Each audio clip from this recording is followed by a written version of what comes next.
আসসালামু আলাইকুম সবাইকে, আশা করি সবাই ভালো আছো। আমাদের আজকের টপিকটা হচ্ছে হাইড্রার প্রজনন। তো এই প্রজনন টপিকটা আমরা দুইটা ভাগে ভাগ করেছি, একটা হচ্ছে অযৌন জনন আর একটা হচ্ছে যৌন জনন। এই দুইটা লেকচারের মাধ্যমে আমরা হাইড্রার লেকচারটা শেষ করবো, হাইড্রার ক্লাসটা শেষ করব। তোমরা আমাকে জানাও যে সব কিছু ঠিক আছে কিনা এবং মানে শুনতে পাচ্ছ কিনা সেটা আমাকে একটু কনফার্ম করো, কারণ ইদানিং একটু মাইক্রোফোনের সমস্যা হচ্ছে। আচ্ছা ঠিক আছে, আমি দেখি।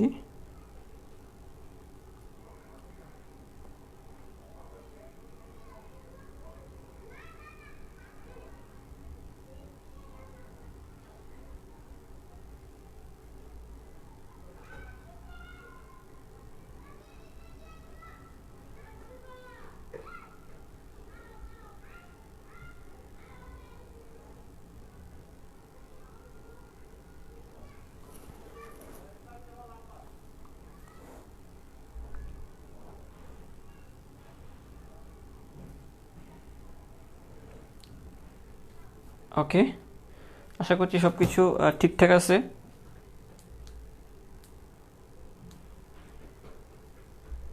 সাউন্ড শোনা যাচ্ছে? ওকে, আশা করছি সব কিছু ঠিকঠাক। Okay fine. তো আমরা আজকে পড়বো কি, হাইড্রার প্রজনন নিয়ে আমরা পড়বো। বইয়ে এই কথাটা লিখে আছে হাইড্রার জনন। হ্যাঁ, তো এখন কথা হচ্ছে যে জিনিসটা হচ্ছে যে জনন জিনিসটা কি, এটা আগে আমরা বুঝি। জনন শব্দটার অর্থ কি, কে বলতে পারবে? একটু জানাও তো আমাকে। জনন এই শব্দটার অর্থটা কি বা মিনিংটা কি একটু জানাও তো। কারণ বায়োলজি এমন একটা সাবজেক্ট, এখানে অনেক কিছু জড়িত। ইংলিশ টার্ম জানতে হবে তোমাকে, সব কিছুর কম্বিনেশনই এখানে পাবা তুমি। তো যাই হোক, আমরা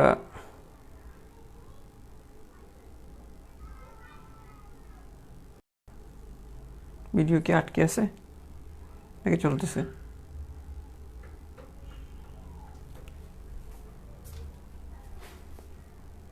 ওকে, আচ্ছা সব কিছু ঠিকঠাক আছে কিনা আমাকে একটু কমেন্টে জানিয়ে দিও। হ্যাঁ, এই জননী কথাটার মানে হচ্ছে, জননী কথাটার মানে হচ্ছে সিম্পল, এত এত জটিলভাবে নেওয়ার দরকার নেই। তো জনন এই শব্দটার খাঁটি বাংলা শব্দ অর্থ হচ্ছে, এটা হচ্ছে জন্ম। জনন কথাটার মানে কি? জন্ম।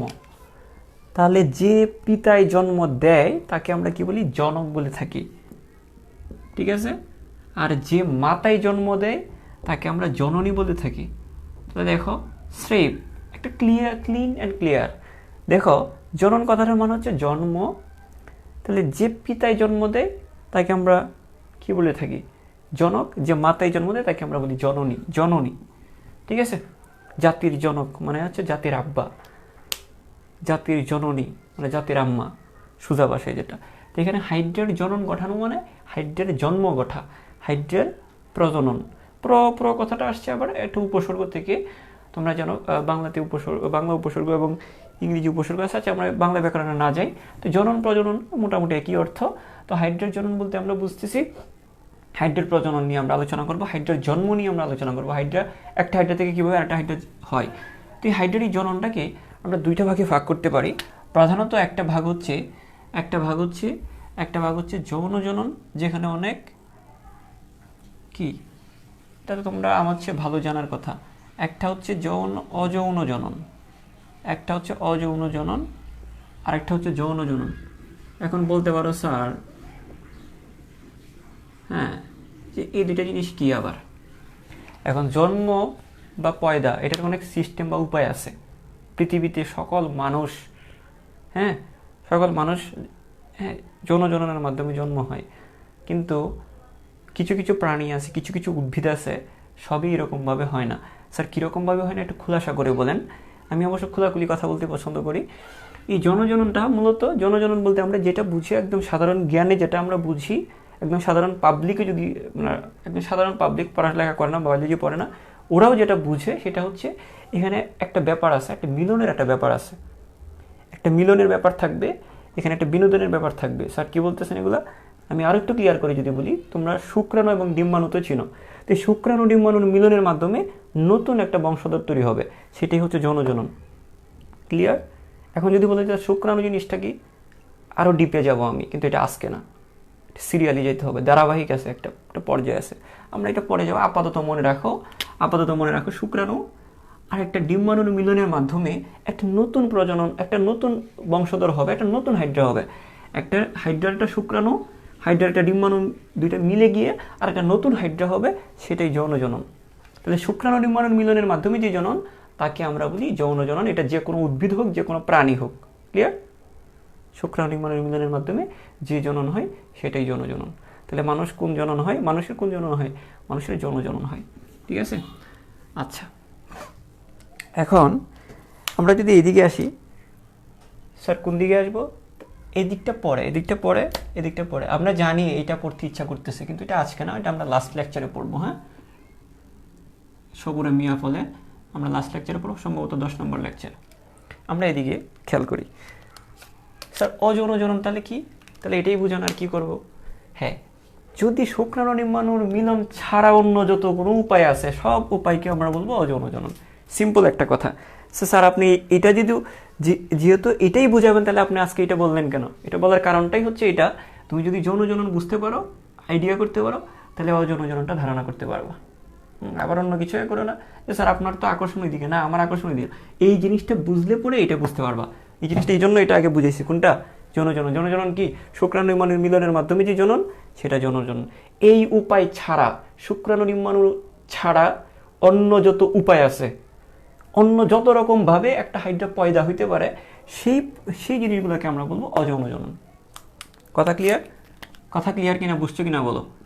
তাহলে দেখো, শুক্রাণু ডিম্বাণুর মিলন ছাড়া অন্য যত উপায়ে হাইড্রা পয়দা হয়, সেটাকে আমরা বলি অযৌন জনন। কথা ক্লিয়ার না ঝামেলা আছে? ঠিক আছে, ওকে। তো এখন আমরা আশা করি কিছুটা আইডিয়া করতে পেরেছি। আচ্ছা, তো এখন খেয়াল করি, এদিকে দেখো, এই অযৌন জননটা, আচ্ছা তাহলে শুক্রাণু ডিম্বাণু ছাড়া হবে। এটা এমন একটা উপায় যেখানে বিনোদনের বা শুক্রাণু ডিম্বাণুর মিলনের ব্যবস্থা নাই। তাহলে সেটা স্যার কি? এটা স্যার একটু তাহলে ডিটেল বলেন। তো এটাকে আবার দুইটা উপায় আছে। এটার আবার কয়টা উপায় আছে? দুইটা উপায় আছে। স্যার কোন দুইটা উপায়? হ্যাঁ, এটা আবার হইতে পারে, মাথায় রাখবা কি? মাথায় রাখবা যে এখানে শুক্রাণু ডিম্বাণুর মিলন হবে না, এটা মাথায় রাখবা। তাহলে কিভাবে হবে? মুকুল সৃষ্টির মাধ্যমে একটা হাইড্রা তৈরি হইতে পারে, যেটাকে বলা হয়, তাহলে এটা ধরো একটা হাইড্রা, এটা ধরো একটা হাইড্রা, এখানে একরকম মুকুল সৃষ্টি হবে, যেমন গাছের শাখা তৈরি হয়, এরকমভাবে একটা মুকুল সৃষ্টি হবে। এই মুকুলটা আলাদা হয়ে গিয়ে একটা হাইড্রা তৈরি হবে। এটা একটা হাইড্রা হলে এটা হাইড্রা একটা মুকুল। এটা আমরা বিস্তারিত পড়বো, আপাতত লিখে কি, এটাকে বলা হয় মুকুল উদ্গম। কি বলা হয়? মুকুল উদ্গম। মুকুল উদ্গম এটাকে কি বলা হয়ে থাকে? এই প্রক্রিয়াটাকে বলা হয়ে থাকে মুকুল উদ্গম। আমরা যখন যে বছর আমরা এইচএসসি পরীক্ষা দেই, ওই বছর এই মুকুল উদ্গমী প্রক্রিয়াটা আসছিল আমাদের এইচএসসির সময়। এটা আসছিল। আচ্ছা যাই হোক, আমরা তাহলে দেখো, একটা বুঝলাম আমরা মুকুল উদ্গম। স্যার আরেকটা উপায় হচ্ছে বিভাজন। আরেকটা উপায় কি? বিভাজন। স্যার বিভাজনটা আবার কি? ধরো একটা হাইড্রাকে তুমি দুইটা খণ্ড করছো, দুইটা হাইড্রা, এই দুই খণ্ড থেকে দুইটা হাইড্রা তৈরি হইতে পারে। একটা হাইড্রাকে তুমি তিনটা খণ্ড করছো, তিনটা খণ্ড থেকে আলাদা তিনটা হাইড্রা হইতে পারে। এটা অর্থাৎ হাইড্রাকে বিভাজন করা মানে এক ধরনের প্রজনন হওয়া। হাইড্রাকে তুমি 3 টুকরা করে ফেলছো, তার মানে কি? তার হাইড্রার সংখ্যাটা তুমি বাড়াই দিছো, হাইড্রার বংশবিস্তার করে দিছো। হাইড্রাকে তুমি 5 টুকরা করে ফেলছো, তার মানে হচ্ছে হাইড্রাকে 5টা বিভাজন করছো, মানে হাইড্রাতে ধরো যে হাইড্রা, নতুন 5টা হাইড্রা তোমার জন্ম দিয়ে দিলা। ঠিক আছে, নতুন হাইড্রা জন্ম দিয়ে দিলা, তুমি হাইড্রার জনক হয়ে গেলা, তুমি হাইড্রার আব্বা। যাই হোক, আমরা আশা করি এই জিনিসটা কানেক্ট করতে পেরেছি। তা আমরা প্রথম যেটা বুঝবো, আজকে আমরা যে দুইটা টপিক পড়বো, আজকে সম্ভবত লেকচার 9, আমরা এটা সম্পর্কে জানবো এবং এই বিভাজন সম্পর্কে জানবো। তাই আমরা মুকুল উদ্গমে আসি। হ্যাঁ, প্রথমটাতে আসি। তাহলে মুকুল উদ্গম, তো কিভাবে মুকুল উদ্গমটা হয়? ঠিক আছে, আচ্ছা লাস্ট লেকচারটা একটু করা হবে, এবং লাস্ট লেকচারটা মানে 10 নম্বর লেকচার, এইখানে অবশ্যই লাইভে থাকার চেষ্টা করবা, তাহলে একদম মাথায় সেট করে দেবো। হ্যাঁ, আচ্ছা, তো আমরা মুকুল উদ্গম বানানটা ভুল হয়েছে, মুকুল উদ্গম। স্যার মুকুল উদ্গম এটা একদম একটা চিত্র দিয়ে খুব সহজে মনে রাখা যায়, জাস্ট একটা চিত্র দিয়ে খুব সহজে মনে রাখা যায়। এবং এই চিত্রটা তো আমাদের পরীক্ষায় বলছিল, এইচএসসি পরীক্ষায় বলছিল যে হাইড্রার অযৌন জনন প্রক্রিয়া ব্যাখ্যা করো, এভাবে প্রশ্ন আসছিল 4 নম্বরের জন্য আমাদের সম্ভবত ক্রিয়েটিভ ছিল। তো বলা হয়েছিল যে হাইড্রার অজনজনন ব্যাখ্যা করো। তখন আমরা মুকুল উদ্গমের বিভাজনী দুইটা ব্যাখ্যা করেছিলাম, তবে সবার আগে চিত্র সহবর্ণনা করে সেটা বলে দিয়েছিল। তো প্রথমে আমরা চিত্রটা যদি আঁকার চেষ্টা করি, যে স্যার চিত্রটা কীরকম হবে, এরকম হবে, ধরো এরকম মোমবাতির মতো আঁকবা। তোমরা অন্য কিছুর সাথে তুলনা করতে চাইছিলে গত ক্লাসে, এটা চরম পর্যায়ের বেয়াদবি, এটা করার দরকার নেই, ঠিক আছে। বিনোদন যা দেওয়ার তা আমি দিবই, অসুস্থ বিনোদন করার দরকার নেই, ঠিক আছে।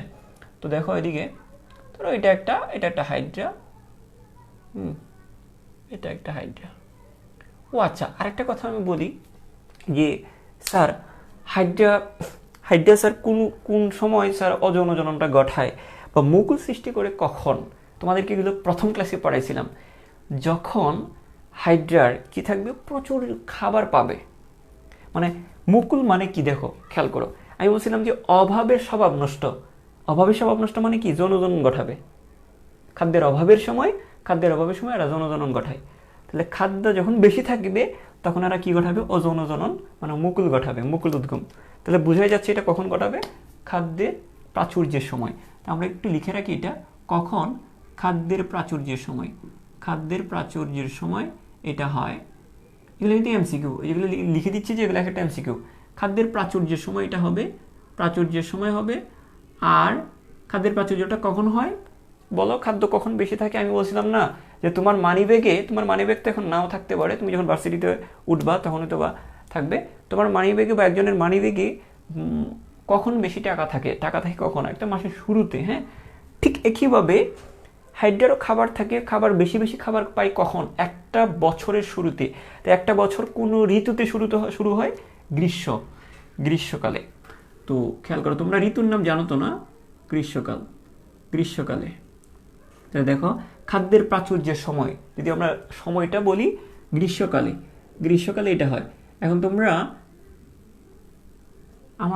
আমার ভাগ্নেকে ওই দিন 6টা ঋতুর নাম শিখেছি, পিচ্ছি 6টা ঋতুর নাম শিখেছি। কেমনে জানো? ওয়াইফাইয়ের পাসওয়ার্ড চেঞ্জ করে দিছি। তো বলতেছে মামা ওয়াইফাইয়ের পাসওয়ার্ডটা দাও। আচ্ছা ঠিক আছে, ওয়াইফাই পাসওয়ার্ড দিব, তুমি ফ্রি ফায়ার খেলবা, ওকে। কিন্তু তুমি আমাকে এই 6টা ঋতুর নাম আর 12টা মাসের নাম আমাকে বলো। তারপর তো এই পাসওয়ার্ডের জন্য সে এই জিনিসগুলো শিখলো, 6টা ঋতু এবং 12টা মাস, বাংলা 12টা মাসের নাম। কিন্তু দেখো, খেয়াল করো, আগের দিনে যেটা হইতো যে মামা তোমার জন্য আমি চকলেট নিয়ে আসবো, বা তোমার জন্য আমি খেলনা নিয়ে আসবো।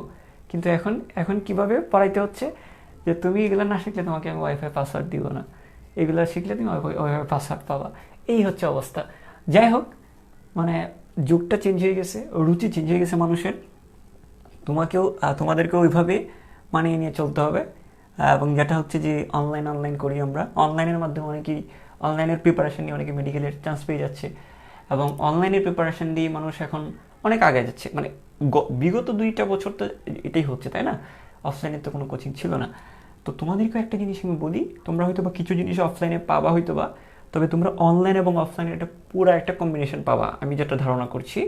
এবং এটাও ধারণা করছি তোমাদের টাইম সেভ হওয়ার একটা সুযোগ থাকবে, কারণ তোমরা অলরেডি অনলাইনে কোপ আপ করার একটা সুযোগ পেয়ে গেছো। মানে এটা সেটা পেরে হোক না পেরে হোক, মোটামুটি একটা কোপ আপ করার সুযোগ পাইছো। এবং তোমরা যতটুকু সম্ভব অনলাইন এবং অফলাইনকে কম্বিনেশন করে প্রস্তুতিটা আরও দ্রুত গতিতে এগিয়ে নিতে পারবা। এবং তোমাদেরই বিশেষ করে 22 ব্যাচেরই গাইডলাইন সেশন থাকবে আমার আজকে। আমার যেটা গ্রুপ আছে তোমরা জানো, সেখানে একটা গাইডলাইন সেশন থাকবে। তোমরা যে কিভাবে আসলে তোমাদের আসলে এখন থেকে কীভাবে মেডিকেলের জন্য প্রিপারেশন নেওয়া দরকার, বুয়েটের জন্য কীভাবে প্রিপারেশন নেওয়া দরকার, সেটা একটা গাইডলাইন সেশন থাকবে আজকে রাত 9:30টায়। তোমরা চাইলে এখানে জয়েন করতে পারো। এবং এখানে দেখো, মানুষের সাকসেস বা সফলতার পিছনে পরিশ্রমটা খুবই গুরুত্বপূর্ণ। তার পিছনে গুরুত্বপূর্ণ যে তুমি কোন ওয়েতে পরিশ্রমটা করতেছো, কতটুকু ডেডিকেটেড বা কোন সিস্টেমে তুমি তোমার নিজেকে প্রস্তুত করছো। কারণ যেমন আমি আমার দিক থেকে যদি বলি, এগুলো হচ্ছে যে আমি অনেক সময় হয়তো বলেছি তোমাদেরকে, আমার এসএসসিটা হচ্ছে আমার জন্য টার্নিং পয়েন্ট, মানে 9-10 আর কি। তো তখন আমার স্কুলে যে হেডমাস্টার ছিল, উনি যথেষ্ট মানে দিক নির্দেশনা আমাদেরকে দিতেন, মানে কিভাবে করলে ভালো করা যায়, আসলে পড়াশোনা করলে আসলে কোন পর্যায়ে যাওয়া যায়। এই জিনিসগুলো সবসময় ওনার মুখে আমি শুনেছি। এবং ইভেন ওনার অনেক স্টুডেন্ট এই বুয়েটে পড়ে বা ঢাকা মেডিকেলে বা বিভিন্ন মেডিকেলে পড়ে, ওনার থ্রুতে দেখা হতো। তো এই জিনিসগুলো আসলে কী কী করলে পরে যে জিনিসগুলো হয় ওনার থেকে আমি প্রায় শুনতাম। তো এটা হচ্ছে একটা বড় বিষয় যে গাইডলাইনও একটা একটা বিশাল বড় একটা ফ্যাক্ট যে তুমি আসলে কোন দিকে যাচ্ছ বা তোমার কোন দিকে যাওয়া উচিত।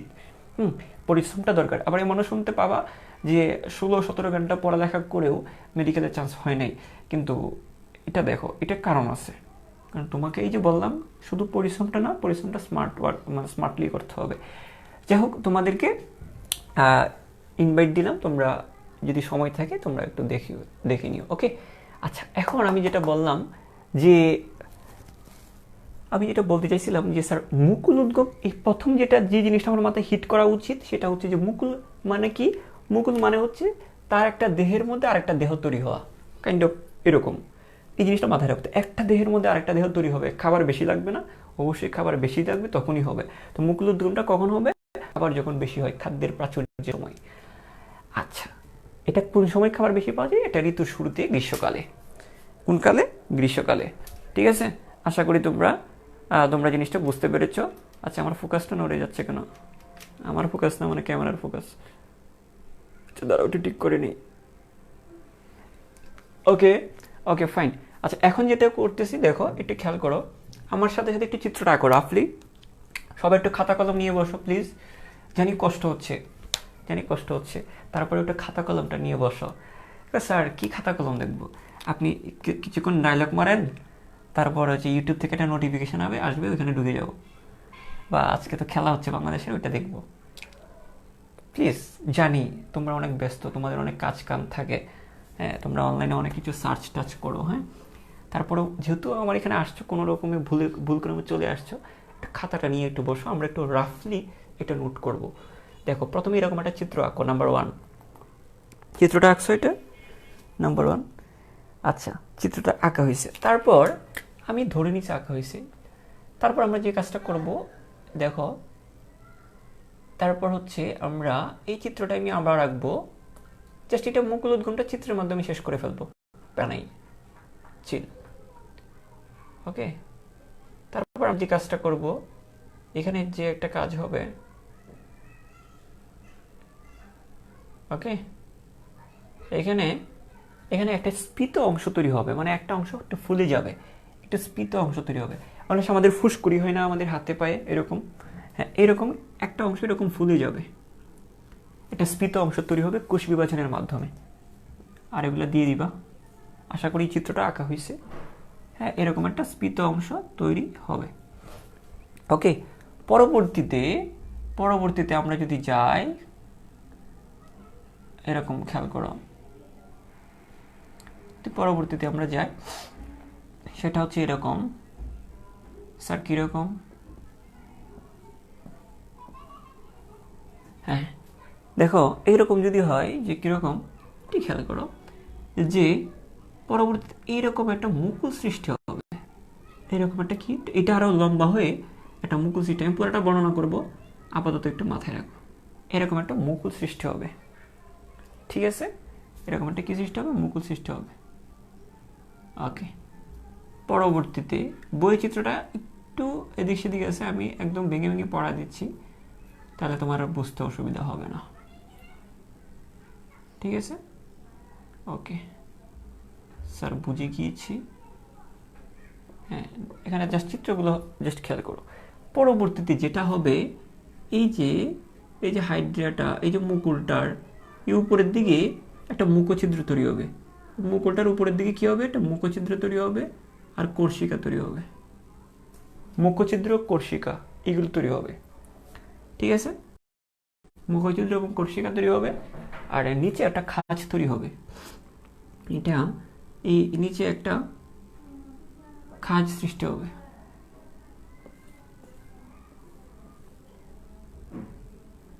ঠিক আছে? একটা খাঁজ তৈরি হবে।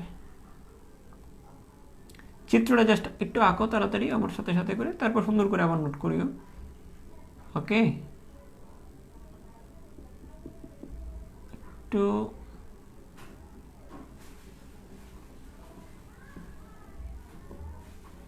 আমরা যদি খেয়াল করি জিনিসটা হবে যে নিচের দিকে একটা খাঁজ তৈরি হবে। কি হবে স্যার? নিচের দিকে একটা খাঁজ তৈরি হবে।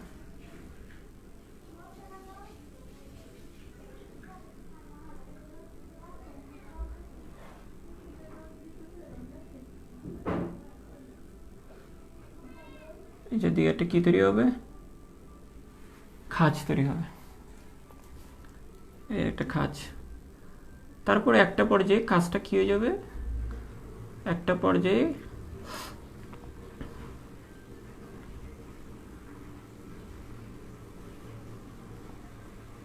একটা পর্যায়ে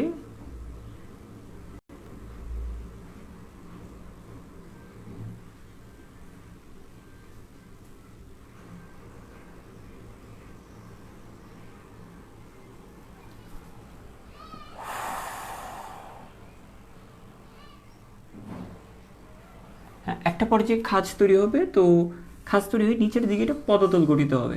এই জিনিসটা আলাদা হয়ে যাবে। আলাদা হয়ে গিয়ে একটা পদতল গঠন করবে,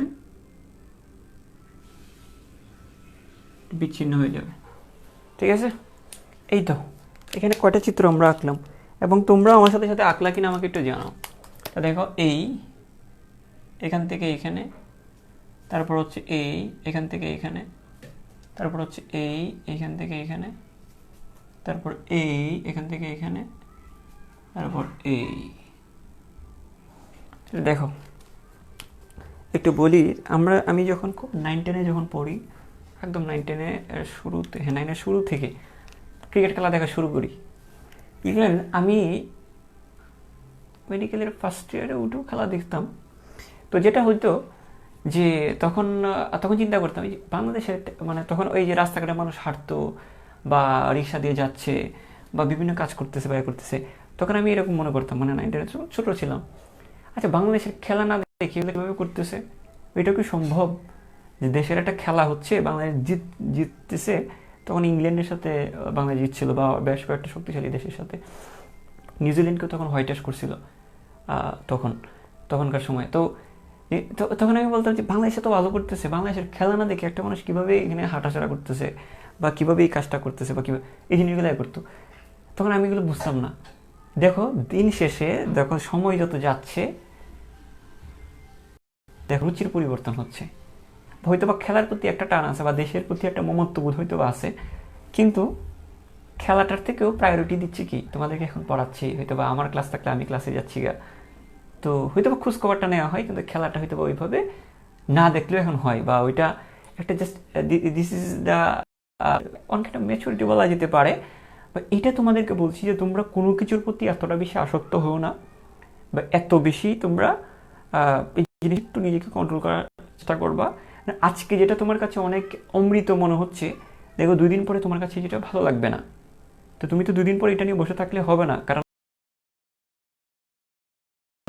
তোমার বয়সের সাথে সাথে তোমার রুচির পরিবর্তন হবে।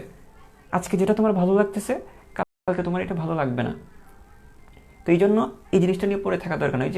ওই যে বিভিন্ন রকমের ফ্রি ফায়ার, পাবজি, এগুলো তো আজকে তোমার খুব ভালো লাগতেছে, খুবই ভালো লাগছে, কিন্তু তুমি 2-4-5টা বছর পরে তোমার এগুলো ভালো লাগবে না।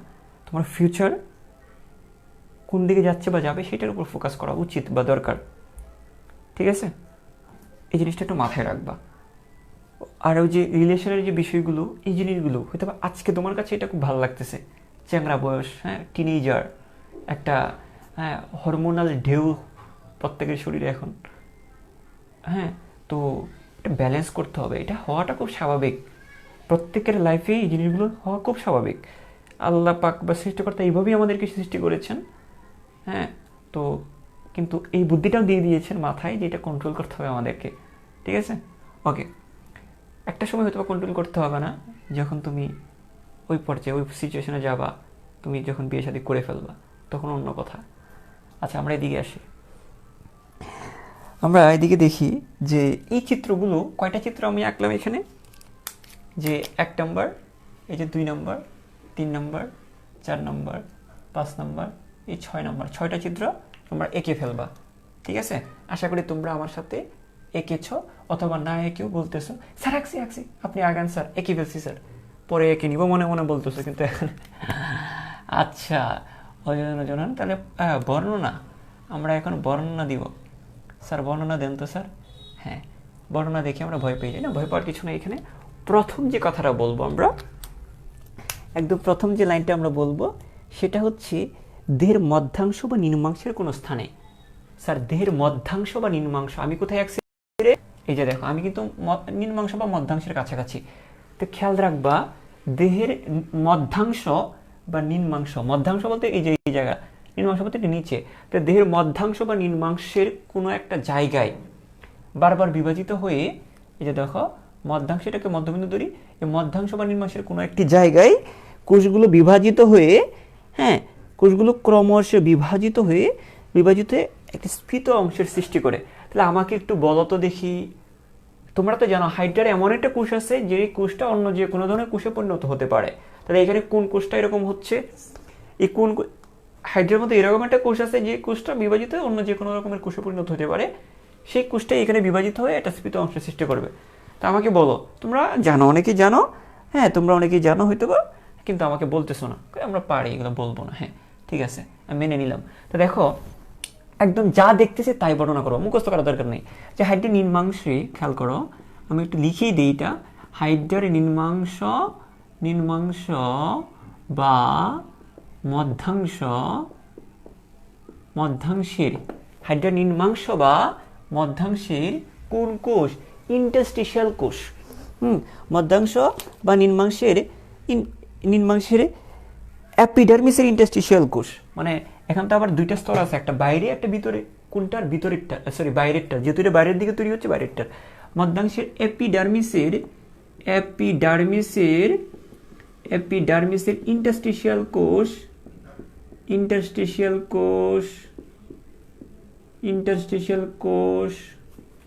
দ্রুত বিভাজিত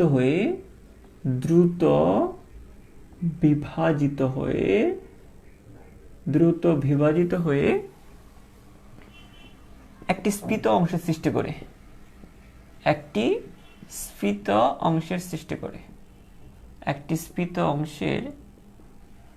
সৃষ্টি করে, এই জিনিসটা, এটা কি মুখস্থ বলতে হচ্ছে আমাদের? না, দেখাই তো যাচ্ছে হাইড্রার মধ্যাংশ বা নিম্নাংশের, হ্যাঁ মধ্যাংশের এপিডার্মিসের ইন্টারস্টিশিয়াল কোষ দ্রুত বিভাজিত হয়ে বা বারবার বিভাজিত হয়ে, দ্রুত না, এটা কি হবে? বারবার বিভাজিত হয়ে, আমরা লিখতে পারি বারবার বিভাজিত হয়ে একটি স্ফীত অংশের সৃষ্টি করে। এই যে এটা হচ্ছে একটা স্ফীত অংশ, এই যে আমরা এটা লিখে রাখি, এই যে একটা স্ফীত অংশ। কারণ আমরা যদি শব্দ না জানি তাহলে বাক্য রচনা করতে পারি না। জাস্ট এটাই হচ্ছে কথা, মানে পারবো, জাস্ট এই যে এই জিনিসটা মাথায় রাখলেই হচ্ছে, তাহলে তুমি বাক্য রচনাটা করতে পারবা। এই যে স্ফীত অংশ হচ্ছে শব্দ, আর এটা হচ্ছে একটা বাক্য রচনা। এটা বিচ্ছে গেলে করে আসছি আমরা, তাই না? আচ্ছা, ওকে ফাইন। তারপরে যদি আমরা একটু সামনের দিকে আগাই, 2 নম্বর। স্যার 2 নম্বর কি? দেখো এখানে, দেখে বলো 2 নম্বরে কি হচ্ছে। হ্যাঁ, স্ফীত অংশটি ক্রমশ বর্ধিত হয়ে একটি মুকুল গঠন করে। স্ফীত অংশটি কি হবে? হ্যাঁ, ক্রমশ বড় হয়ে মুকুলে পরিণত হয়। আবার মুকুলটা দেখতে কিরকম? নলাকার না? হ্যাঁ, তাহলে এটাকে আমরা বলবো নলাকার মুকুল। ঠিক আছে, এটা হচ্ছে একটা নলাকার মুকুল। তো আমরা কি বলবো? স্ফীত অংশটি ক্রমশ বড় হয়ে, স্ফীত অংশটি ক্রমশ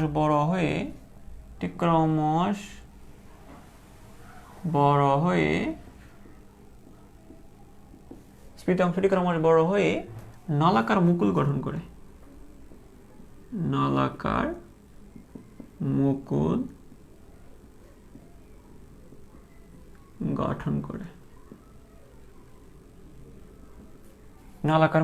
গঠন করে। ঠিক আছে স্যার, বুঝলাম। এই যে এখন আমরা একটা জিনিস বলে ফেলি, এই মুকুলের মধ্যে খেয়াল করো, দেখো আমি এখানে যা লিখে দিচ্ছি তুমি তাই এখানে লিখে ফেলো, তাহলে বর্ণনাটা সহজ হবে। নলাকার মুকুল গঠন করে। এখন মুকুলটার মধ্যে আবার একটা জিনিস খেয়াল রাখবা, এই মুকুলটার মধ্যে 3টা জিনিস তোমরা বলবা এখানে, 3টা জিনিস। একটা হচ্ছে তার এপিডার্মিস, মেসোগ্লিয়া এবং হাইপোডার্মিস, এই 3টা জিনিস থাকবে। এবং ওই যে এই যে হাইড্রাটা খেয়াল করো, এই হাইড্রাটার যে সিলেন্ডারনটা, এটা কিন্তু মুকুলে প্রসারিত হচ্ছে। এই যে হাইড্রাটার সিলেন্ডার বা ফাঁকা জায়গাটা, এটা কিন্তু মুকুলে প্রসারিত হচ্ছে। আর আমরা এখানে বলবো যে এপিডার্মিস, গ্যাস্ট্রোডার্মিস এবং মেসোগ্লিয়া থাকে এখানে। মানে এই যে এটাকে যদি আমরা আবার কাটি, ওই যে মুকুলটাকে যদি আমরা কেটে ফেলি বা প্রস্থচ্ছেদ করি যদি, তাহলে এখানে আমরা দুইটা স্তর পাবো। একটা হচ্ছে বাইরেটা হচ্ছে এপিডার্মিস, ভিতরে একটা গ্যাস্ট্রোডার্মিস, মাঝখানে মেসোগ্লিয়া থাকবে। তাহলে আমরা কি বলতে পারি, আমরা বলবো যে এখানে কি থাকবে, এতে এপিডার্মিস, মেসোগ্লিয়া এবং গ্যাস্ট্রোডার্মিস থাকবে। তাহলে আমরা এটা লিখে ফেলি, এতে কি থাকবে, এপিডার্মিস, এতে এপিডার্মিস,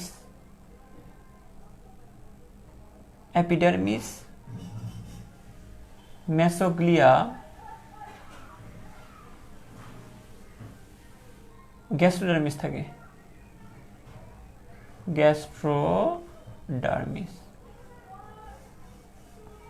তিনটা বিষয় থাকে এখানে।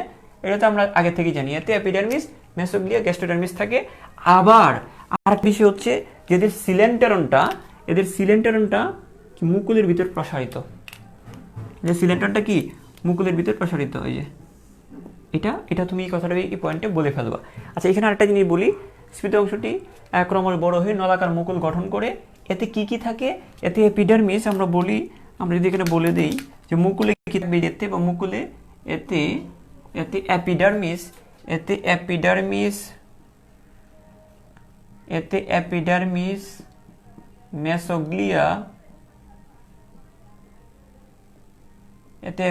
মেসোগ্লিয়া, এবং গ্যাস্ট্রোডার্মিস থাকে।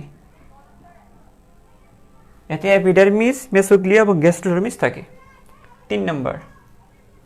আচ্ছা, থাকে। এখন এই কথাটা আমরা বলে দিব আমরা যে এই হাইড্রাটা খেয়াল করো, এই হাইড্রাটার সিলেন্টারন মুকুলের ভিতর প্রসারিত হয়। এখন এই হাইড্রাটাতে এইভাবে না বলে আমরা একটা কথা বলতে পারি, যে হাইড্রাটা থেকে তৈরি হচ্ছে, এই হাইড্রাটার নাম দিতে পারি। যে হাইড্রাটা থেকে তৈরি হচ্ছে এই হাইড্রাটার নাম হচ্ছে মাতৃহাইড্রা। যে হাইড্রা থেকে জন্ম হচ্ছে একে আমরা কি বলতে পারি, আমরা বলতে পারি মাতৃহাইড্রা। আর যেটা তৈরি হচ্ছে এটাকে আমরা বলতে পারি, এগুলাকে তো আমরা মুকুল বলবো, কিন্তু যেটা পৃথক হয়ে গেছে এগুলাকে বলবো আমরা অপত্য হাইড্রা। অপত্য মানে বাচ্চা, শিশু, এটা হচ্ছে অপত্য হাইড্রা। কি হাইড্রা বলবো, অপত্য হাইড্রা বলবো। তাহলে আমরা এখানে দেখি, তো প্রথমে আমি কি বলছি, যে স্ফীত অংশটি ক্রমশ বড় হয়ে মুকুল গঠন করে। এখন মুকুলে কি আছে এই কথাটা একটু বলে দিব আমরা। মুকুলটার মধ্যে আছেটা কি, এই যে ওই হাইড্রাতে যা আছে মোটামুটি এরকমই, এপিডার্মিস, মেসোগ্লিয়া এবং গ্যাস্ট্রোডার্মিস থাকে।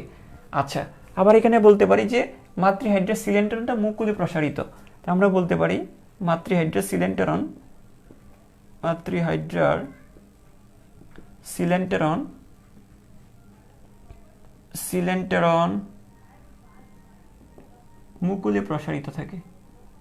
মুকুলে প্রসারিত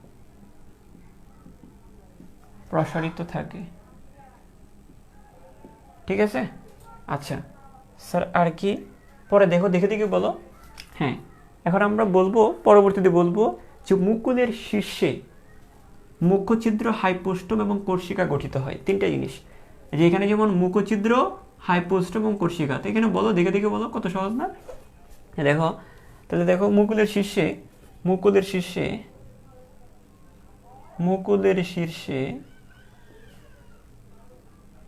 মুখছিদ্র,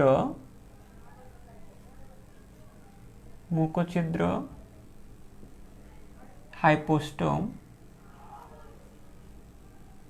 এবং কোর্সিকা গঠিত হয়। তাহলে মুকুলের শীর্ষের কথা বললাম। এখন আমরা তাহলে মুকুলের নিচে কি আছে দেখি। হ্যাঁ, মুকুলের নিচের দিকে একটি গভীর খাঁজের সৃষ্টি হয়। তাহলে মুকুলের নিচের দিকে একটি গভীর খাঁজের সৃষ্টি। তাহলে এখানে কি আছে আমরা একটু বলে দিই। এটা হচ্ছে কোর্সিকা, এটা হচ্ছে মুখছিদ্র, তারপরে হাইপোস্টোম,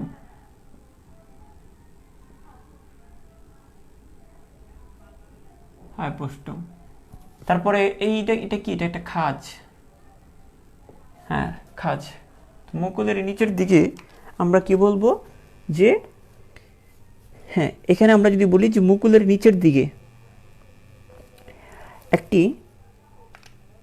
খাঁজের সৃষ্টি হয়, বৃত্তাকার খাঁজের সৃষ্টি হয়, বা মুকুলের নিচের দিকে অথবা মাতৃহাইড্রা এবং মুকুলের সংযোগস্থলে, আমরা এভাবে বলতে পারি মাতৃহাইড্রা এবং মুকুলের সংযোগস্থলে, মাতৃহাইড্রা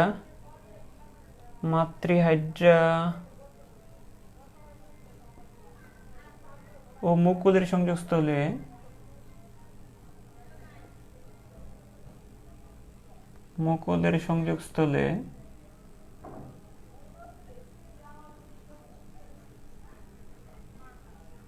একটি বৃত্তাকার খাঁজের সৃষ্টি হয়।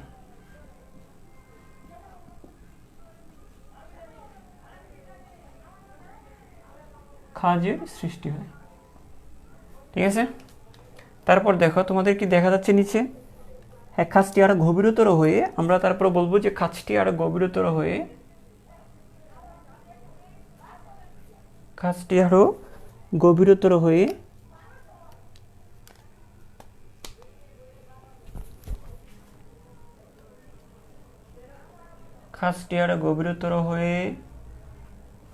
এই যে খাঁজটা আরো গভীরতর হয়ে, হ্যাঁ, মাতৃহাইড্রা থেকে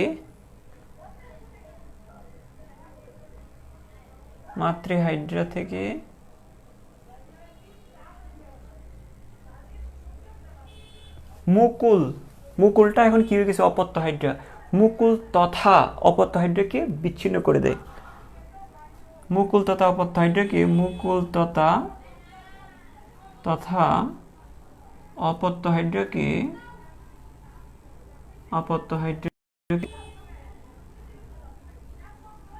পৃথক করে দেয়।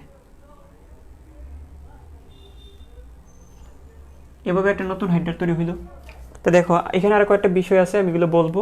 তার আগে তোমাদেরকে একটা জিনিস বলি, যে হাইড্রাটা তৈরি হচ্ছে তাকে আমরা বলবো মাতৃহাইড্রা, যে হাইড্রা থেকে তৈরি হচ্ছে তাকে আমরা বলবো মাতৃহাইড্রা, আর যে নতুন হাইড্রা তৈরি হচ্ছে তাকে আমরা বলবো অপত্য হাইড্রা। ঠিক আছে, মাঝখানে যে কাজটা করলাম দেখো, একটু খেয়াল করো, এই যে নিম্নাংশ বা মধ্যাংশ বরাবর এরকম একটা হাইড্রা আঁকলাম, এইটা তার নিম্নাংশ বা মধ্যাংশ। তো এই নিম্নাংশ বা মধ্যাংশ বরাবর একটা অংশ, এই যে নিম্নাংশ মধ্যাংশের যে এপিডার্মিসের কোষগুলো আছে, এপিডার্মিসের মধ্যে যে ইন্টারস্টিশিয়াল কোষ আছে, এগুলো বারবার বিভাজিত হয়। ভালো করে খেয়াল করো, নিম্নাংশ বা মধ্যাংশের এপিডার্মিসের যে ইন্টারস্টিশিয়াল কোষ আছে, এগুলো বারবার বিভাজিত হয়ে একটা স্ফীত অংশ গঠন করে। ঠিক আছে, আচ্ছা, তারপর আমরা কি বলবো, স্ফীত অংশটা বড় হয়ে একটা নলাকার মুকুল গঠন করে। তো মুকুলে কি কি আছে, মুকুলের মধ্যে আছে এপিডার্মিস, মেসোগ্লিয়া এবং গ্যাস্ট্রোডার্মিস। ক্লিয়ার? ওকে, ক্লিয়ার। তারপর আমরা বলবো যে এই যে মুকুলের, একটু খেয়াল করো, আমরা কি বলবো যে মুকুলের যে মাতৃহাইড্রার যে সিলেন্টারন বা গহ্বর, মাতৃহাইড্রার সিলেন্টার গহ্বরটা মুকুলে প্রসারিত, এই কথাটা বলবো। তারপর আমরা কি বলবো যে মুকুলের শীর্ষে কর্ষিকা মুখছিদ্র হাইপোস্টম গঠিত হয়। তাহলে মুকুলের নিচের দিকে, মানে মাতৃহাইড্রা এবং মুকুলের সংযোগস্থলে একটি গভীর বৃত্তাকার খাঁজের সৃষ্টি হয়। তো এই খাঁজটা আস্তে আস্তে গভীরতর হয়ে মাতৃহাইড্রা থেকে মুকুল তথা অপত্য হাইড্রাকে পৃথক করে দেয়। সিম্পল না? এই কথাগুলো কি মুখস্থ বলছি তোমার মনে হচ্ছে? একটা ওয়ার্ড এখানে মুখস্থ না, বিলিভ মি, এটা দেখে বলছি। জাস্ট আজানটা শেষ হোক, বাকি অংশটা পড়ায় দিচ্ছি। জাস্ট একটা জিনিস মাথায় রাখো, আমি একটা জিনিস লিখে দিচ্ছি, কারণ এই সিলেন্টারন থেকে সে পুষ্টি পায়। আচ্ছা, এটা আগে আজানটা শেষ হোক। এটা তোমরা নামাজের 10 মিনিট ব্রেক, ঠিক আছে? নামাজে 10 মিনিট ব্রেক, আমি নামাজে পড়ে আসতেছি।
আবারও ওয়েলকাম করছি তোমাদেরকে।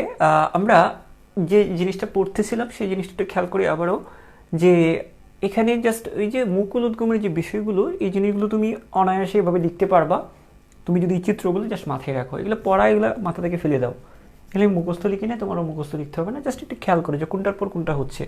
এখানে আমি যদি আবার একটু সংক্ষিপ্ত আকারে একটু বলি, খেয়াল করো, এটা মাতৃহাইড্রার মধ্যাংশ বা নিম্নাংশের কোনো একটা জায়গায় এপিডার্মিস ইন্টারস্টিশিয়াল কোষগুলো বিভাজিত হয়ে একটা স্ফীত অংশ তৈরি করে। সিম্পল। স্ফীত অংশটি হালকা বড় হয়ে একটি নলাকার মুকুল গঠন করে, যার মধ্যে এপিডার্মিস, গ্যাসোগ্লিয়া এবং গ্যাস্ট্রোডার্মিস থাকে। আরেকটা বিষয় আমরা বলবো যে মাতৃহাইড্রার সিলিন্ডারনটা মুকুলের ভিতরেও প্রসারিত হয়। এরপর আমরা যদি আসি যে মুকুলের শীর্ষে কর্ষিকা, মুখছিদ্র, হাইপোস্টোম, এই তিনটা জিনিস গঠিত হয়। দেখে দেখে বলতেছি না, এটা মুকুল, তারপর মুকুলের শীর্ষে কি গঠিত হয়। আচ্ছা, মুকুলের শীর্ষে গঠিত হয় বললাম, মুকুলের নিচে কি হয় সেটা বলবো না? হ্যাঁ, মুকুলের নিচের দিকে মানে মাতৃহাইড্রা এবং মুকুলের সংযোগস্থলে একটি খাঁজের সৃষ্টি হয়। ক্লিয়ার? তারপর এই কাজটি গভীরতর হয়ে মাতৃহাইড্রা থেকে মুকুল তথা অপত্য হাইড্রাকে পৃথক করে। সিম্পল। জাস্ট আমি কিন্তু মুখস্থ বলি নাই। এখন এখানে একটা জিনিস তোমাদেরকে বলি যে যদি তুমি বুঝে পড়ো, যদি তুমি এইভাবে একটু খেয়াল করে পড়ো, তাহলে কিন্তু তোমার জন্য পড়াটা খুবই সহজ। আর এখানে কি কি শব্দ ব্যবহার হবে সেই প্রত্যেকটা শব্দ কিন্তু আমি লিখিয়ে দিছি। দেখো যতগুলো শব্দ ব্যবহার হবে, মাতৃহাইড্রা, অপত্য হাইড্রা, স্ফীত অংশ, মুকুল, এপিডার্মিস, মেসোগ্লিয়া, গ্যাস্ট্রোডার্মিস, মানে তোমাকে আমি চিত্রটাও এঁকে দিলাম, শব্দগুলোও লিখে দিলাম, কী কী শব্দ ব্যবহার করবে তুমি, এবং শুধুমাত্র তোমার মতো করে তুমি বাক্য রচনা করবো। হুবহু যে আমার মতো করে লাইনগুলো লিখতে হবে এমন কোনো কথা নাই, বা পাঁচটা বা ছয়টা পয়েন্ট হইতে হবে এমনও কথা না। তুমি তোমার মতো করে এই জিনিসটা এক্সপ্লেন করবা। আমি তোমাকে বলি একটা জিনিস, এটা হচ্ছে যে আমার পিছনে আমার এক ফ্রেন্ড বসছিল, মানে একদম এইচএসসি পরীক্ষায়, ফাইনাল পরীক্ষায়। এই জন্যই আমার স্পেশালি এটা মনে আছে যে হাইড্রার এটা আমাদের সময় আসছিল। তো ও বলতেছে, দোস্ত আমাকে জাস্ট একটু চিত্র রাখতে দেখা। মানে আমি চিত্র এঁকে আমি লেখা শুরু করে দিছি, এই যে অজন, দ্যাট মিনস মুকুল গঠনটা, আমি চিত্র এঁকে আমি লেখাটা শুরু করছি। এই মুহূর্তে বলতেছে ও টের পাচ্ছে যে আমি এটা লিখতেছি। তো আমাকে বলতেছে, পিছনেই বসছিল, দোস্ত তুই আমাকে জাস্ট একটু চিত্রটা দেখা। মানে ও শুধুমাত্র মানে আমি যেভাবে পড়তাম ওইভাবে পড়তো, কিন্তু ওই চিত্রটা হয়তো বা প্র্যাকটিস ওইভাবে করে আসেনি বা ভুলে গিয়েছে ওইরকম, লাইক দ্যাট। তো আমি জাস্ট 5 সেকেন্ড আমি জাস্ট চিত্রটা দেখাইছি, যদি ওটা মানে ইলিগাল, তারপরে আমি 5 সেকেন্ড জাস্ট ওকে আমি চিত্রটা দেখাইছি যে এটার পর এটা, তাকে আর কিচ্ছু দেখাইতে হয়নি, আর আমাকে একটা বার ডাকও দেয় নাই। সে সুন্দর করে চিত্র আঁকছে, তারপর তার মতো করে বর্ণনা দিছে। তো এইরকম হওয়া উচিত। হয়তো বা দেখাটার বিষয়টা না, আমি যেটা বলতে চাচ্ছিলাম, তুমি চিত্রটা নিয়ে একটু মাথায় রাখো। যখন বায়োলজি আমরা হয় কি যে বায়োলজি ছন্দ দিয়ে আমরা শিখবো, বায়োলজি গল্প দিয়ে আমরা শিখবো, বায়োলজি এইরকম না। বায়োলজিটাকে যখন যেটা প্রয়োজন ওইটা দিয়ে আমরা সহজ করে মগজে ঢুকিয়ে নিব। ঠিক আছে? আচ্ছা, তো এই হচ্ছে আমাদের কথা। এখানে একটা জিনিস তোমাদেরকে বলে রাখি যে মাতৃহাইড্রার সিলেন্টারন, এই যে দেখো মাতৃহাইড্রার যে সিলেন্টারনটা এটা মুকুলে প্রসারিত হয়, তাই না? এই জায়গাতেই এই যে মাতৃহাইড্রার সিলেন্টারন মুকুলে প্রসারিত হয়।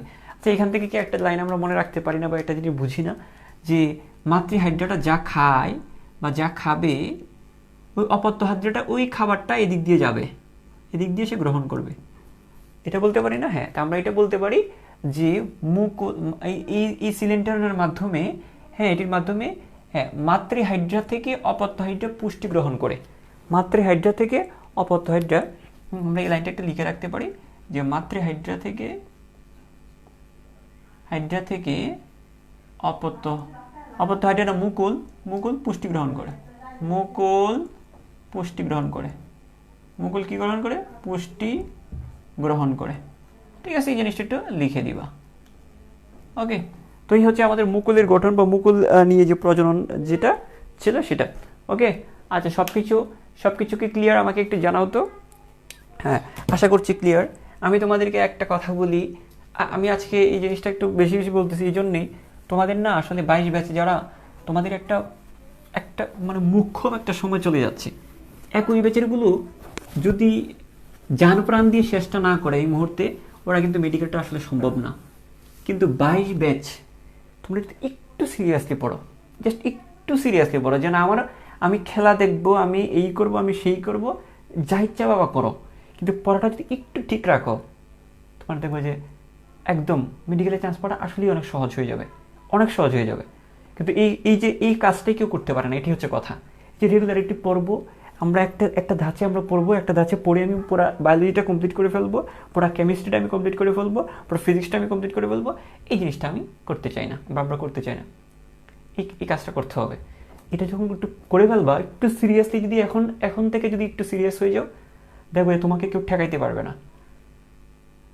3 মাসে পরে কেউ মেডিকেলে চান্স পায় না।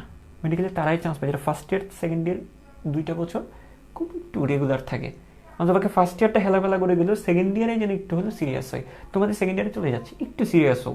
এটা তোমাদের প্রতি আমার হাত জোর থাকবে, হাত জোর করে রিকোয়েস্ট থাকবে। এই জন্যই, কারণ আমরা অনেকেই আমরা বুঝি না, আমরা গোল্ডেন A+ পাইছি, আমরা A+ পেয়েছি, এরকম A+ পেয়ে গোল্ডেন A+ পেয়ে আমাদের স্বপ্নটা অনেক বড় থাকে, এবং আমরা ছোটো মানুষ বুঝি না যে আসলে আমাদের স্বপ্নটা যে নষ্ট করে দিচ্ছি। তো এটা তোমাদের জন্য একটা রিকোয়েস্ট থাকবে আমার পক্ষ থেকে, যে তুমি নিজেও জানতেছো না তুমি নিজের কি ধ্বংসটা, মানে নিজের ক্ষতিটা নিয়ে আসতেছো, ক্ষতি ডেকে আনতেছো। দেখো, সময় জিনিসটা টাকা দিয়ে পাওয়া যায় না। তো এই জন্য বলতেছি, তোমরা এখনও যথেষ্ট সময় আছে নিজেকে গুছিয়ে নেওয়ার এবং আরামসে মেডিকেলে চান্স পাওয়ার। আরামসে এখন থেকে গুছিয়ে পড়লে আরামসেই পাওয়া সম্ভব। ঠিক আছে? তোমার যার বায়োলজি ক্লাস ভালো লাগে ওনার পড়াগুলো একটু গুছিয়ে নাও। যেটা আমি তোমাকে বলি যে ফিজিক্সের জন্য অপার ভাই, চিন্ময় ভাই বেস্ট আমার মতে। তো তুমি ওনাদের ক্লাসগুলো একটু গুরুত্ব দিয়ে করো। ওনাদের ব্যাচ থেকে বুয়েটে অনেক চান্স পাবে, কিন্তু আমরা গুরুত্ব দিব, মানে আমাদের অনেক স্টুডেন্ট গুরুত্ব দিবে না বা দেবে না, ওরা পাবে না। যেমন আমার মেডিকেল ব্যাচ থেকে অনেক স্টুডেন্ট মেডিকেলে চান্স পাবে, কিন্তু এমনও থাকবে অনেক স্টুডেন্ট মেডিকেলে চান্স পাবেও না। তো এই জন্য হচ্ছে টিচার ফ্যাক্ট না, তুমি ফ্যাক্ট। ঠিক আছে? তুমি যত সিরিয়াস হয়ে যাবা, দেখবে যে সব চেঞ্জ হয়ে যাবে, সব চেঞ্জ হয়ে যাবে। আর তুমি সিরিয়াস না হয়ে গেলে কিচ্ছু চেঞ্জ হবে না। এতে টিচার দিয়েও কিছু হবে না, আমাকে ব্লেন্ডার করে খাইলেও কিছু হবে না। ঠিক আছে? তো ওই জিনিসগুলো একটু মাথায় রাখবা। এখন সিরিয়াস হওয়ার সময়, আর কিছুদিন পরে হতাশা ছাড়া আর কিছু থাকবে না তোমার লাইফে। এখন সিরিয়াস হয়ে যাও, এখন সিরিয়াস হয়ে যাও। বিভাজন, এই কথাগুলো আমি প্রতিদিন বলি না, কিন্তু আমার মনে হচ্ছে যেগুলো বলা উচিত। তোমরা সিরিয়াস হচ্ছ না এই জন্য। বিভাজন খেয়াল করো।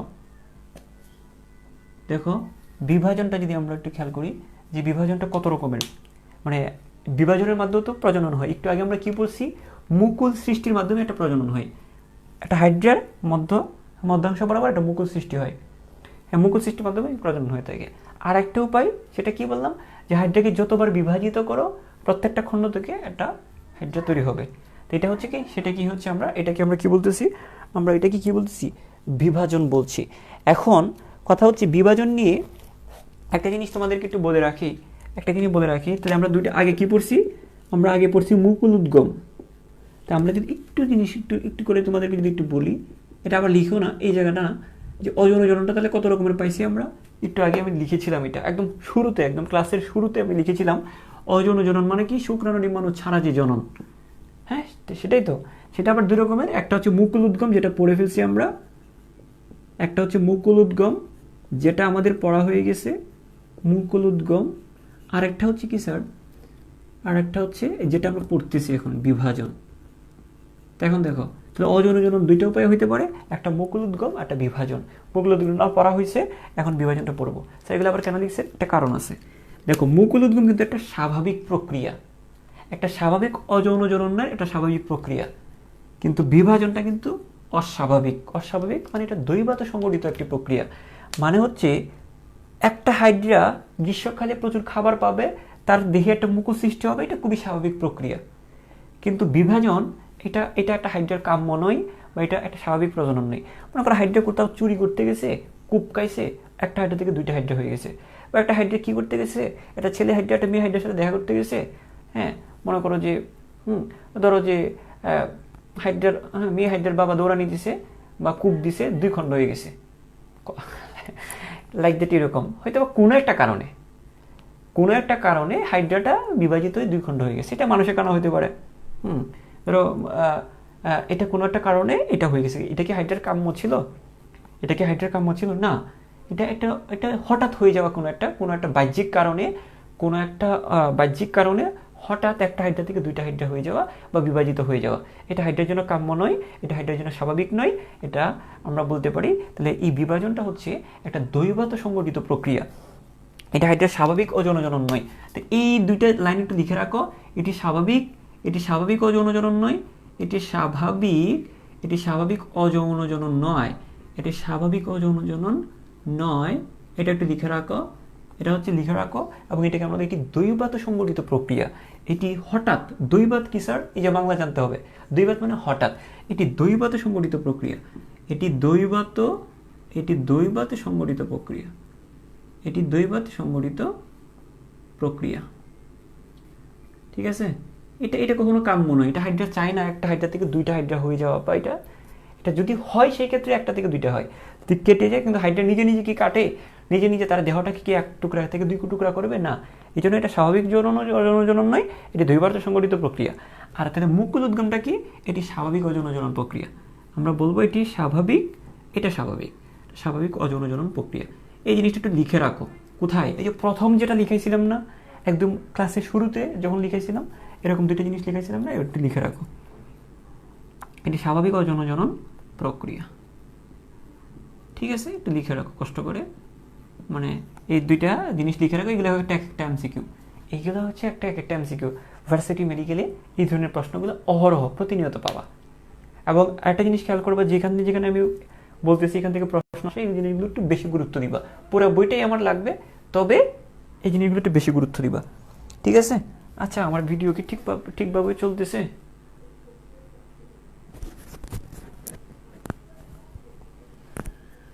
ওকে, আমার সাউন্ড কি ঠিক আছে রে? কি বলতেছো?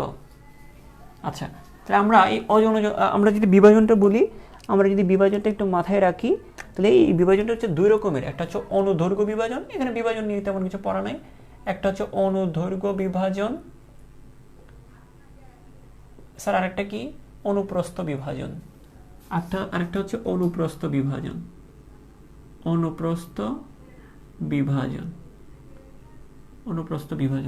স্যার অনুদৈর্ঘ্য বিভাজন এবং অনুপ্রস্থ বিভাজন কি? একটা সিম্পল কথাবার্তা, এগুলো তোমরা সায়েন্সের স্টুডেন্ট, ম্যাথমেটিক্স পড়ো, তোমরা জানো। অনুদৈর্ঘ্য বিভাজন, এটা কি আঁকলাম? এই যে অনুদৈর্ঘ্য বিভাজন মানে হচ্ছে একটা হাইড্রাকে, খেয়াল করো, একটা হাইড্রাকে লম্বালম্বি বিভক্ত করে দিলা। একটা হাইড্রার লম্ব অক্ষ বরাবর, তার একটা অক্ষ আছে না, একদম এই যে অক্ষ বরাবর, একটা হাইড্রাকে লম্ব অক্ষ বরাবর বিভক্ত করার যে প্রক্রিয়াটা, বিভাজিত হওয়া, এই বরাবর যদি কেটে ফেলো একটা হাইড্রাকে, এই বরাবর যদি কেটে ফেলো, সেটাকে আমরা বলবো অনুদৈর্ঘ্য বিভাজন। তো এই বরাবর কাটলে এখান থেকে একটা হাইড্রা, এখান থেকে একটা হাইড্রা তৈরি হবে। যদি হাইড্রাটা এই বরাবর কাটা হয়, তাহলে এখান থেকে একটা হাইড্রা তৈরি হবে, এখান থেকে একটা হাইড্রা তৈরি হবে। এটা কত? অনুপ্রস্থ বিভাজন। তো এটা হচ্ছে অনুদৈর্ঘ্য, আর এটা হচ্ছে অনুপ্রস্থ। ঠিক আছে, এইভাবে একটা চিত্র দিয়ে দেখাইতে চাই, সহজ, এগুলা তোমরা এমনিতেই পারবা। যদি এরকম দেখায়, মনে করো হাইড্রাটা এই জায়গায় কেটে ফেলছি আমরা। ঠিক আছে, কাটলে দুইটা টুকরা হইল না? দেখো, অনুপ্রস্থ বিভাজন করলাম আমরা, অনুপ্রস্থ বিভাজন করলাম। ঠিক আছে, এই যে দেখো, এই হাইড্রাটাকে এইভাবে কেটে, এই যে আমরা এখানে একটা অংশ করলাম, এই একটা টুকরা হইলো, আর একটা টুকরা হচ্ছে এই, এখন এই অংশটার মধ্যে ইন্টারস্টিশিয়াল কোষ থাকবে না? থাকবে। ওই অংশটা, ইন্টারস্টিশিয়াল কোষটা কি করবে? বাকি অংশটা তৈরি করবে, বিভাজিত হয়ে বাকি অংশটা তৈরি করবে। আবার এই যে অংশটা যেটা পৃথক হয়েছে, এটাও কি করবে? তার বাকি অংশ গঠন করবে, বিভাজনের মাধ্যমে তার বাকি অংশটা গঠন করবে। বুঝা গেছে? এই যে তার বাকি অংশটা গঠন করবে। এটা হচ্ছে অনুপ্রস্থ বিভাজনের কারণে এভাবে দুইটা হাইড্রা তৈরি হবে, একটা থেকে দুইটা হাইড্রা। ঠিক আছে, আর অনুদৈর্ঘ্য বিভাজনের মধ্যে আমরা যদি চিত্রটা এইভাবে দেখাই, খেয়াল করো, যদি এভাবে সে বিভাজিত হয়, সেটা আমি দুইটা টুকরা দেখাইছি না, এখানে কয়েক টুকরা হইতে পারে, প্রত্যেক টুকরা থেকে এইভাবে হবে। শুধু দুইটা টুকরা হবে জিনিসটা এরকম না, এখানে কাটলে প্রত্যেকটা 3 টুকরা থেকে 3টা হাইড্রা তৈরি হবে। আচ্ছা, ধরো এই হাইড্রাটাকে যদি আমরা বিভাজিত করি, এই বরাবর কাটি যদি, তো 2টা হাইড্রা হবে। এখানে ধরো এই একটা অংশ হইল, আবার ধরো এই একটা অংশ হয়েছে।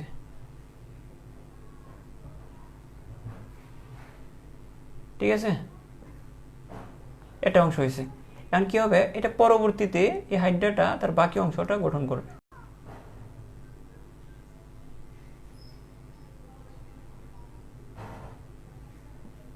আর এটাতে কি করবে, তার বাকি অংশ গঠন করবে।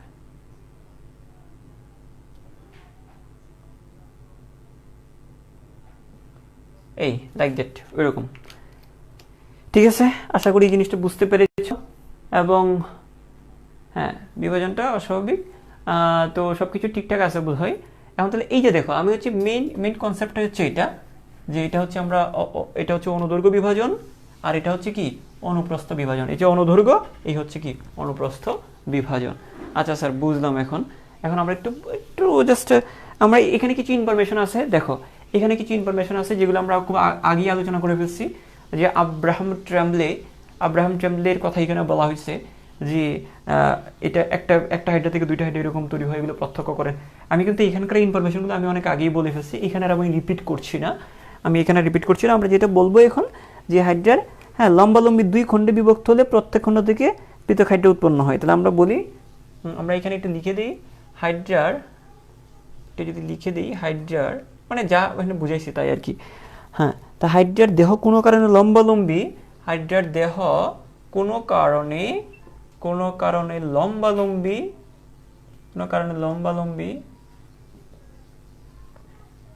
লম্বালম্বি একাধিক খণ্ডে বিভক্ত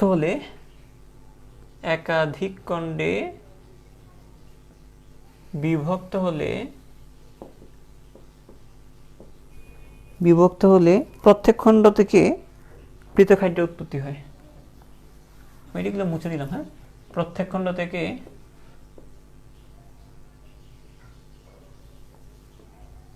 পৃথক হাইড্রা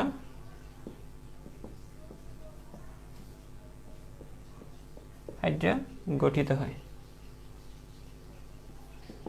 আর এখানে আমরা কি লিখব? এখানে আমরা লিখব হচ্ছে যে কোনো কারণে হাইড্রা অনুপ্রস্থভাবে একাধিক খণ্ডে বিভক্ত হলে, কোনো কারণে হাইড্রা একাধিক খণ্ডে বিভক্ত হলে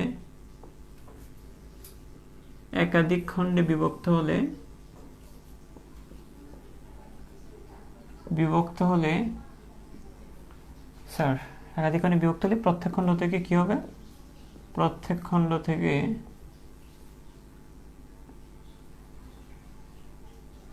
পৃথক হাইড্রা গঠিত হয়। এই তো শেষ, গঠিত হয়। এই জিনিসটা একটু মাথায় রাখবা। আমরা এমসিকিউর জন্য দুইটা লাইন বলে আজকের ক্লাসটা আমি শেষ করব। এমসিকিউর জন্য আমি দুইটা লাইন বলছি তোমাদেরকে, খেয়াল করো। এইটা শেষ, এগুলো শেষ, এগুলো পারবা, সহজ তোমাদের জন্য, এগুলো কিছু না। আমি যেটা বললাম একটু যদি আমরা একটা ফ্ল্যাশব্যাকে যাই, এটা এমসিকিউর জন্য,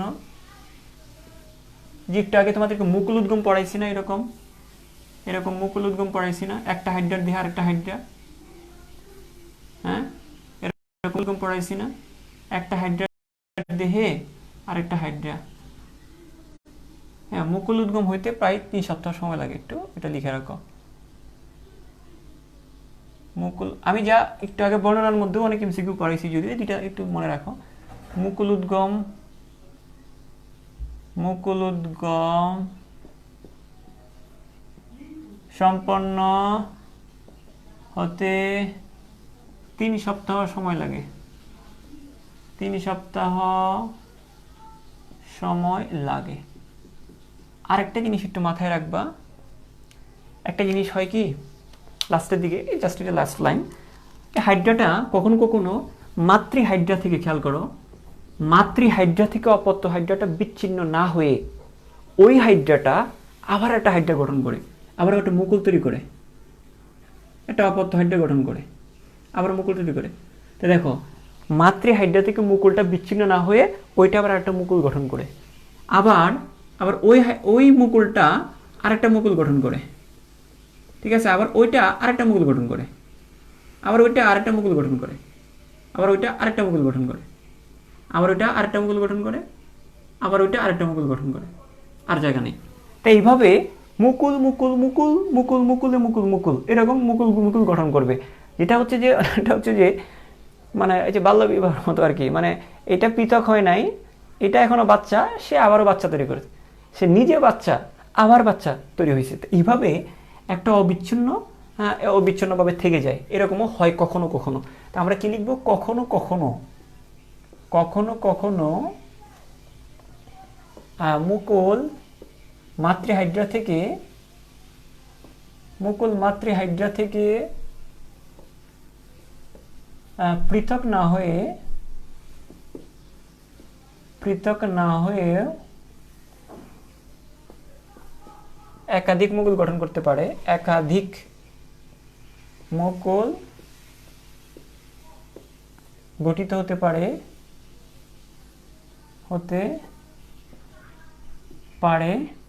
তখন এটাকে আমরা বলতে পারি, হ্যাঁ, এই জিনিসটাকে আমরা বলতে পারি তখন দলবদ্ধ। তখন এটাকে দলবদ্ধ প্রাণীর মতো দেখায়। তার মনে হচ্ছে না অনেকগুলো হাইড্রা একত্রে দলবদ্ধ হয়ে আছে, হ্যাঁ, তখন এটিকে দলবদ্ধ প্রাণীর মতো দেখায়। তখন এটিকে দলবদ্ধ প্রাণীর মতো দেখায়।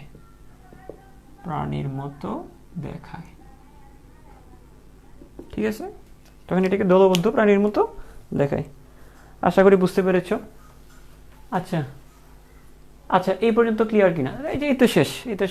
তো তোমাদেরকে আমি একটা রিকোয়েস্ট করব, সেটা হচ্ছে আমরা আগামী ক্লাস হচ্ছে হাইড্রা আমরা শেষ করবো। ক্লাসটা একটু লম্বা হবে, তবে হাইড্রার লাস্ট আমরা শেষ করে দিব 10 নম্বর লেকচার সম্ভবত।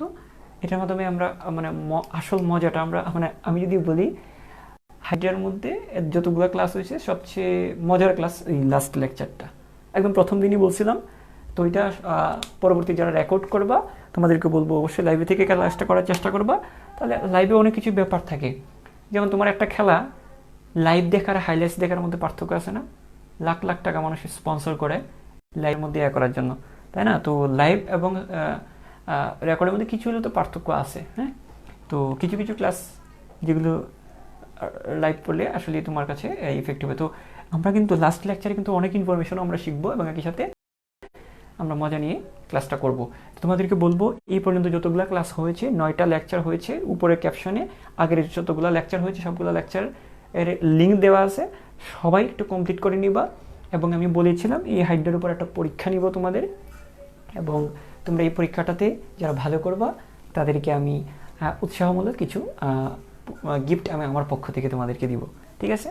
তো তোমরা আশা করি যে সেটা হইতে পারে 1 থেকে 3, 1 থেকে 5, সেটা আমি পরবর্তীতে আমি করব। তোমরা যদি ভালো নাম্বার পাও তাহলে প্রাইসটা আরও বাড়বে, হ্যাঁ। তো তোমরা চেষ্টা রাখবা। এখানে একটা মূলত প্রাইজ দেওয়ার এখানে উদ্দেশ্য বা পরীক্ষার উদ্দেশ্যটা তোমার চ্যাপ্টারটা যেন ভালোভাবে শেষ হয়ে যায়, আর শেষ হলে তোমার একটা ক্ষতি নেই তোমার জন্য। এগুলো হচ্ছে এক একটা তোমার জন্য অ্যাসেট বা তোমার জন্য এক একটা সম্পত্তি।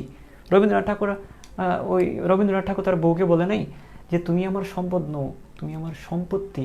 মানে সম্পত্তি মানে যেটা বিক্রি করা যায় না। তো এইগুলো তোমার জন্য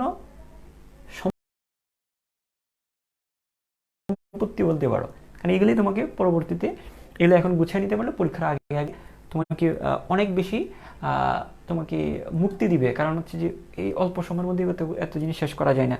তো তুমি যখন গুছিয়ে ফেলতে পারবা, পুরো চ্যাপ্টারটা আমরা 10টা লেকচারে শেষ করছি, তুমি যদি গুছাইতে পারো এটা 10 মিনিটও শেষ করা যাবে রিভাইজ দিয়ে। যদি ওই পর্যায়ে তুমি গুছাইতে পারো, পড়াটা নোট করে রাখতে পারো, দ্যাটস ট্রু।